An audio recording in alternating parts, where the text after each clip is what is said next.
mimi hata singekubali. Sasa na wanawake 10 nachukua wapi? Tunataka uke Jose wa kitambo na ule aketi flat wa kitambo. Jose wa kitambo mimi hata naona ningekataa.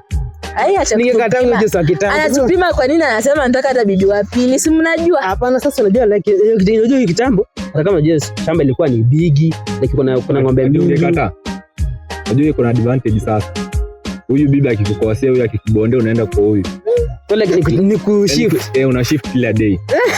Yaani hivyo kwa wiki si basi ingekuwa hata 7. Ingekuwa tu ni siku moja 10. Like sasa huyu kwanza hawezi kumiss, like sasa mlikuwa mnaishi hadi nyumba moja. Mimi hadi sielewi nyumba moja. Tunawajengea tu kwa kuna field big. Mmoja ka nyumba kabla kwanza huko wa pili wa tatu. Sasa nikikushift sasa kama leo unataka ulale na yeye hapa leo, mimi nataka ulale na yeye leo. Hata ule wa kwanza. Ungeshift aje sasa like sema utashift mpaka ule wa kwanza kuja kurudi upata amechoka, ana haja na wewe. Mimi naona ama ni kushift for 2 hours na leo nafika saa 2 na mko nenda uko saa 4. Nani ulikuwa jangu mtu anaitwa King Solomon kwa Bible?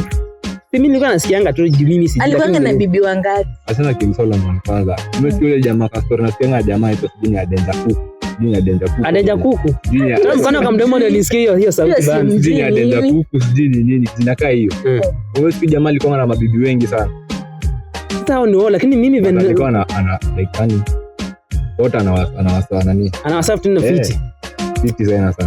Hata unaangalia show tukiwa tu ni hiyo traditional tuko saa hii.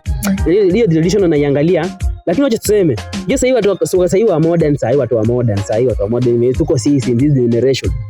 Sasa mtu aturudishe hiyo kitambo, by the way hata mimi siwezi kubali. Hadi mimi siwezi kubali. Mimi siwezi kubali. Like sio itakaa hard by the way. Huko nyuma ni kitamu. Of course ni kutamu, lakini sometimes kila kitu kuna advantage na disadvantage. Lakini sio disadvantage zitakaa mingi kushinda advantage. Je, sasa hata sasa akikuuliza sasa hii au hata shamba, je, sasa hii shamba zimeganyika, sasa hii tumekaa wengi. Usiponunua shamba yako sasa hii hata mzazi hawezi kukupa. Sasa unaona? Like alafu rudisha generation ya kitambo, kuna bibi 7 na kashamba ni